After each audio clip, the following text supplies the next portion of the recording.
Video opens with a close-up shot of Steve Harvey, tears streaming down his face. His usual jovial expression is replaced with one of raw, unfiltered emotion. The audio is slightly muted, with a soft, poignant musical score underneath. Steve Harvey, voiceover, trembling, "I've been doing this for a long time. I've heard thousands of stories, but I've never heard anything like this." The shot widens to show Ibrahim Traoré on a large screen, his gaze steady and intense. Ibrahim Traoré, voiceover, "We are not just statistics, Mr. Harvey. We are the dreams of our ancestors and the hope of our children." The screen cuts to black with bold white text. The message that broke Steve Harvey. Steve Harvey voiceover, "What you're about to see is real. It's raw, and it might just change the way you see the world." Upbeat, yet emotional. Music begins to play. On-screen text, "You don't want to miss this. Subscribe now and hit the notification bell." The studio lights of the Steve Show hummed with their usual electric anticipation, a familiar sound that had become the backdrop to Steve Harvey's life. The audience, a vibrant sea of faces from every walk of life, buzzed with an energy that was both infectious and comforting. They were here for laughter, for feel-good moments, and for the kind of heartfelt wisdom that only Steve, in his impeccably tailored suits and with his larger-than-life personality, could deliver. Today, however, the air was thick with a different kind of expectation. The guest was not a Hollywood A-lister or a chart-topping musician. It was a name that had been echoing in the corridors of international news, a figure of both controversy and hope. His Excellency, Ibrahim Traoré, the transitional president of Burkina Faso. The booking had been a surprise to many, a bold move for a daytime talk show. But Steve had insisted. He had followed the news coming out of West Africa, had seen the images of a nation striving for sovereignty, and had been intrigued by the young captain who now found himself at the helm of a country in transition. Steve saw beyond the military fatigues and the political rhetoric. He saw a young man at that, carrying the weight of a nation on his shoulders.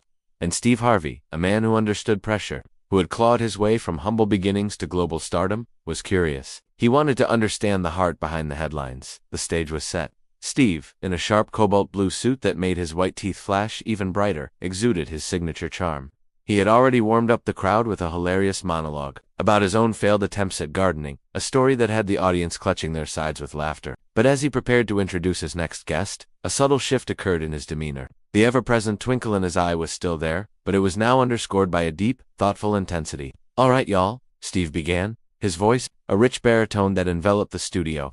"My next guest is a man who, at a very young age, has found himself in a position of immense power and even greater responsibility. He is the leader of a nation, Burkina Faso, a country that is fighting for its future. Now, I know what some of you might be thinking. Steve, what is a talk show host doing talking to a world leader? And I'll tell you why. Because at the end of the day, behind the titles and the politics, we are all just people. We all have hopes, we all have fears, and we all have a story to tell." I wanted to hear his story, and I wanted you to hear it too. The audience applauded, a wave of respectful curiosity washing over the room. Steve turned to the large screen that dominated the stage. Due to his ongoing duties, he couldn't be with us in person today. But please join me in welcoming, live via satellite from Ouagadougou, the transitional president of Burkina Faso, His Excellency Ibrahim Traoré. The screen flickered to life, revealing not a gilded presidential palace, but a simple, almost sparse office. A national flag stood proudly in the corner, and there, seated at a wooden desk, was Ibrahim Traoré. He was dressed in his military attire, the uniform crisp and neat. His face was youthful, yet his eyes held a maturity that seemed to defy his years.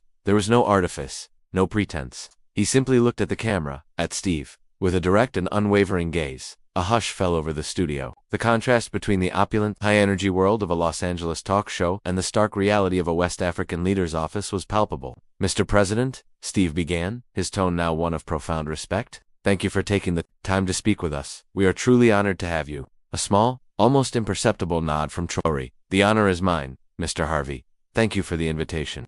His voice was calm, measured, with a soft French accent that lent a certain melodic quality to his words. "Now, Mr. President," Steve continued, leaning forward in his chair, "there's a lot I want to talk to you about. Your vision for your country, the challenges you face. But before we get into all of that, I want to ask you something on a more personal level. You are a young man. You have a family. What drives you to do what you do? What gets you out of bed in the morning to face what must be an overwhelming amount of pressure?" Traoré listened intently, his expression unchanging. For a moment, he was silent, and in that silence the vast distance between the two men seemed to shrink.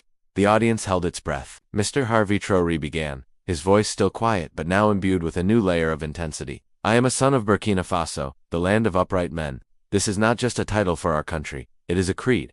It is who we are. I am driven by the faces of my people. I am driven by the memory of our ancestors who fought for our freedom, and by the dreams of our children who deserve a future of peace and dignity." He paused, and it was as if he was looking not at a camera, but at each individual member of the audience. "You ask what gets me out of bed in the morning? It is the sunrise over the Sahel. It is the sound of the market women setting up their stalls before dawn. It is the laughter of children playing in the streets. These are the things that remind me of what we are fighting for. These are the things that give me strength." Steve was visibly moved. He nodded slowly, his own experiences of struggle and the importance of remembering one's roots clearly resonating with the president's words. "I hear you," Steve said, his voice thick with emotion. "I hear you. A man who forgets where he comes from has no future. That's a universal truth." The conversation continued, flowing with an unexpected ease.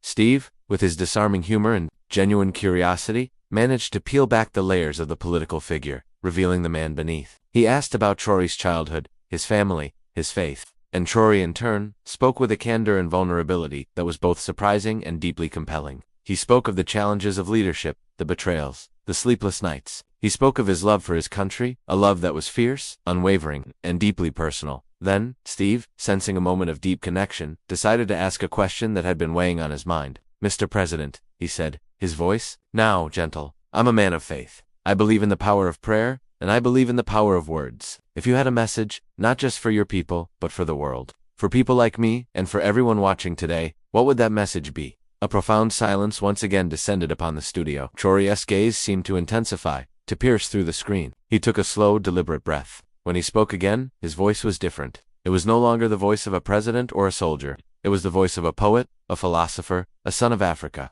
"Mr. Harvey," he began, "I would not presume to have a message for the world.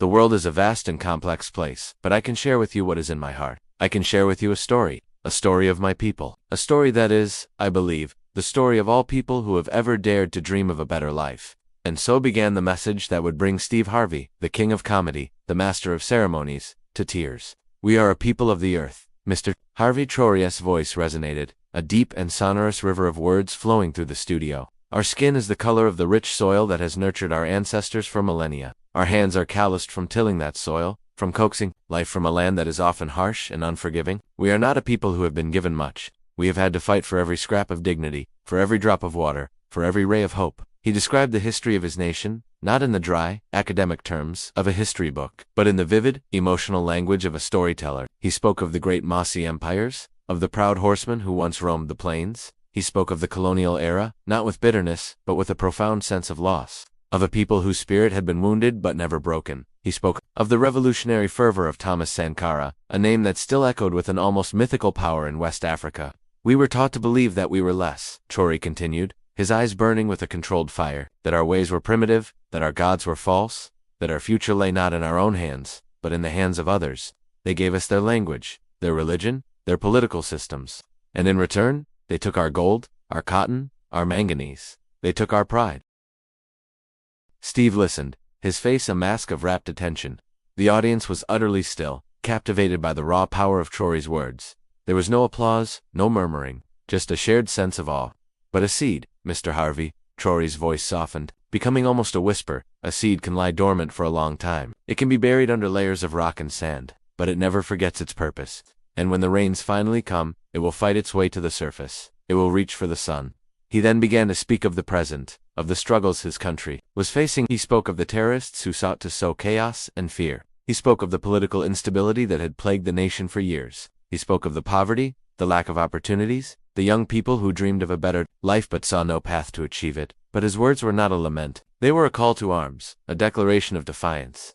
"They tell us we are a poor country," Traoré said, a note of defiance creeping into his voice. "But I say we are a rich country. We are rich in the courage of our soldiers who fight and die to protect our villages. We are rich in the resilience of our mothers who can make a feast out of a handful of grain. We are rich in the laughter of our children, a sound more precious than any diamond." He then did something unexpected. He began to tell a personal story. "I remember," he said, his gaze becoming distant, as if he was looking back in time. "A few months ago, I was visiting a village in the north, a village that had been attacked by terrorists. The people had lost everything. Their homes were burned, their livestock stolen, their fields destroyed. I walked through the ashes, my heart heavy with a grief that I cannot describe. I saw an old woman," he continued, his voice now thick with emotion. "She was sitting on the ground, amidst the ruins of her home. She was holding a single, scorched mango. She looked at me, and her eyes, Mr. Harvey. Her eyes were not filled with despair. They were filled with a light that I had never seen before. She said to me, "Captain, they can burn our homes, they can steal our cattle, but they cannot steal the sun. And as long as the sun rises, we will plant again." A collective gasp went through the audience. Steve's eyes were glistening. He was no longer a talk show host. He was a man, a human being, bearing witness to a story of unimaginable suffering and even more unimaginable hope. That old woman, Mr. Harvey Traoré's voice was now a powerful crescendo. "She is Burkina Faso. She is the spirit of my people. We are a nation of planters. We will plant seeds of hope in the ashes of despair. We will plant seeds of courage in the face of fear. We will plant seeds of unity in a world that seeks to divide us." He then turned his attention directly to Steve. "You asked me for a message, Mr. Harvey. Here it is.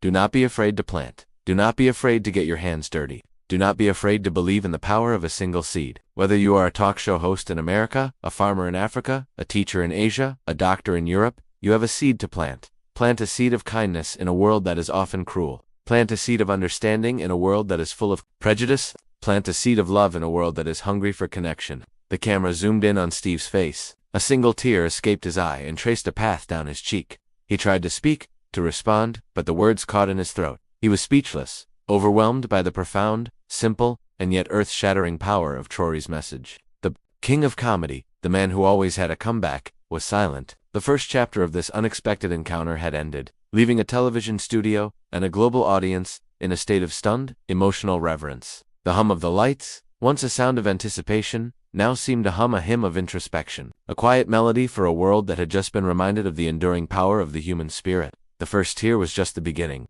A dam was about to break. The single tear that had escaped Steve Harvey's eye was a harbinger, a lone scout sent forth from a wellspring of emotion that had been building, not just in the preceding moments, but over a lifetime. The studio, a space usually defined by its boisterous energy and peals of laughter, was now consecrated by a silence so profound it felt sacred. Every person in the room, from the camera operators perched on their dollies to the audience members in the back row, was locked in a shared moment of suspended animation, their collective gaze fixed on the man on the stage, a man they thought they knew, who was now revealing a depth of vulnerability they had never witnessed. The lights, usually so harsh and revealing, seemed to soften, to wrap around Steve in a gentle, almost protective embrace. The cobalt blue of his suit seemed to deepen, mirroring the profound depths of the emotions that were now beginning to surface. On the large screen, Ibrahim Traoré remained silent, his message delivered. He had not looked away. His gaze was still fixed, not with expectation, but with a quiet, empathetic understanding. He had not intended to make a celebrity cry on international television. His words were not a performance. They were a testament, a piece of his soul offered up in the hopes of fostering a connection, a bridge between his world and the world that was watching. He had spoken of planters, of seeds, of the earth. And in the fertile ground of Steve Harvey's own life experience, those seeds had found purchase, breaking through the carefully constructed persona of the entertainer and striking at the very core of the man. Steve's shoulders began to shake, subtly at first, then with more pronounced, uncontrollable tremors. He brought a hand to his mouth, as if to physically hold back the wave of emotion that was threatening to consume him. But it was too late. The dam had broken. The tears now flowed freely. Not the gentle, single tears of a man moved, but the racking, heartbroken sobs of a man who had been shattered and was now being remade in the crucible of this unexpected, profound connection.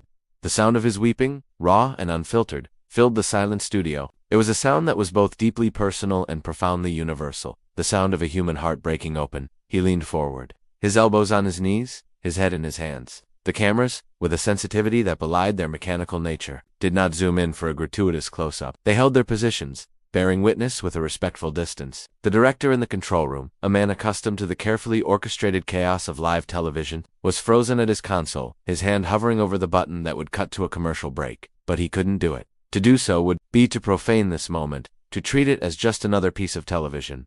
This was something more. This was real. Through his sobs, Steve began to speak, his voice a ragged, broken whisper. I'm sorry, y'all. He managed to get out, his words addressed to the audience, to his crew, to the world. I'm sorry. It's just that old woman, that scorched mango. He choked on the words, unable to continue. The image of the old woman, her face etched with the lines of a hard-lived life, her eyes filled not with despair but with an unquenchable light, had seared itself into his soul. He saw in her the faces of the women who had raised him, the strong, resilient black women who had made a way out of no way, who had planted seeds of hope in the barren soil of poverty and racism. He saw his own mother, her hands calloused from work, her spirit unbowed. He saw the countless women in his own community who, with a faith as steadfast as the rising sun, had nurtured dreams in the hearts of their children, dreams that had seemed impossible. He remembered his own struggles, the years of homelessness, of sleeping in his car, of being so broke he didn't know where his next meal would come from. He remembered the despair, the feeling of being buried under layers of rock and sand, just as Traoré had described. And he remembered the seeds of hope that had been planted in him by others, the words of encouragement, the small acts of kindness that had kept him going. He remembered his own faith, the belief that God had a plan for him, a purpose for his life, even when he couldn't see it. "You see?" Steve said, lifting his head, his face a mess of tears. His eyes red-rimmed, but now shining with a new, raw clarity. "What the president just said? That's the gospel. That's the truth of it all. We all get attacked. Life will burn your house down. It will steal your livestock. It will leave you with nothing but ashes." He looked directly at the camera, his voice gaining strength, his pain now transmuting into a powerful, heartfelt testimony. "But what you got left? You got the sun, you got the seed. You got the will to plant again. That ain't just the story of Burkina Faso. That's the story of every single person who's ever been knocked down and got back up. That's the story of the human spirit." He turned his gaze back to the screen, to the young leader who had, with his words, reached across continents and cultures and touched the very soul of a man he had never met. "Mr. President," Steve said, his voice now steady, imbued with a deep, resonant gratitude, "I've been in this business for a long time. I've interviewed presidents, kings, superstars. I've heard it all, but I ain't never heard nothing like what you just said. You didn't give me a political speech. You gave me a sermon. You gave me a piece of your heart, and you reminded me of who I am." He took a deep, shuddering breath, composing himself.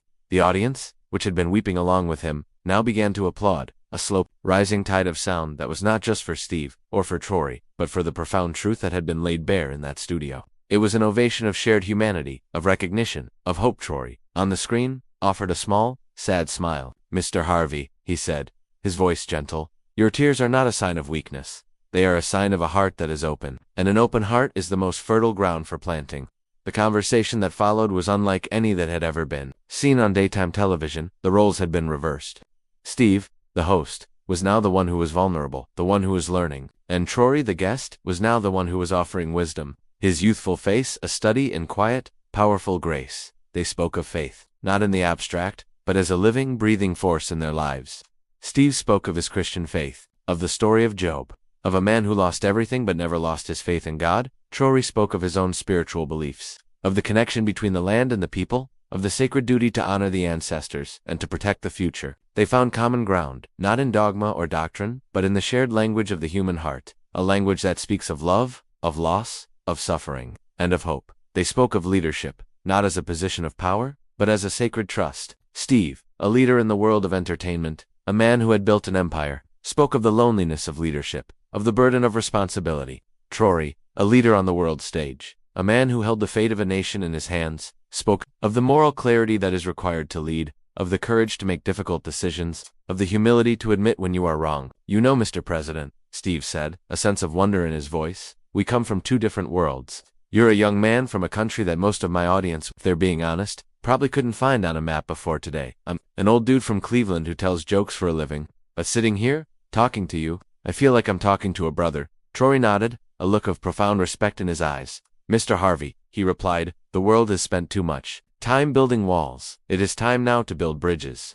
Today, I believe we have built a bridge." As the interview drew to a close, Steve knew that this was more than just a memorable television moment. It was a transformative experience, not just for him, but for everyone who had witnessed it. He had invited a world leader onto his show to get a headline. Instead, he had gotten a lesson in humanity. "Mr. President," Steve said, his voice filled with a deep and abiding respect, "I want to thank you, not just for being on my show, but for reminding us of what is true, of what is real, of what matters. You have given us a gift today, a gift of hope, and I promise you, we will do our best to plant it." The screen went dark, but the presence of the young leader seemed to linger in the studio, a quiet, powerful echo. Steve turned to his audience, his face still streaked with tears, but his eyes shining with a new light. "Y'all," he said, his voice a whisper, "that's the show for today, but I want you to take that message with you. I want you to go out there and plant your seeds, and I promise you, a harvest is gonna come." The studio lights began to dim, but a different kind of light, a light of hope, of connection, of shared humanity, now illuminated the room. In the heart of Hollywood, in the most unlikely of settings, a revolution of the heart had taken place, and the world, or at least a small corner of it, would never be the same. What you just saw was a moment of connection that transcended borders. It was a reminder that no matter where we come from, we all share a love for our home, for our people, for the soil that raised us. President Traoré spoke of being a son of Burkina Faso. It made me think about my own roots, my love for my country, the United States of America. It's not perfect, but it's home. It's the land that gave me a chance, and for that, I am forever grateful. So now I want to hear from you, my family, in the USA and the United Kingdom. In the comments below, I want you to do something for me. I want you to tell me what you love about your country. Is it the people, the landscape, the history, the opportunities? Let's fill this comment section with positivity. Let's build a bridge of our own. Mention your lovable country, USA or UK, and share one thing that makes you proud to call it home. Let's show the world that love for one's country is a beautiful thing. God bless you all, and God bless the United States of America and the United Kingdom.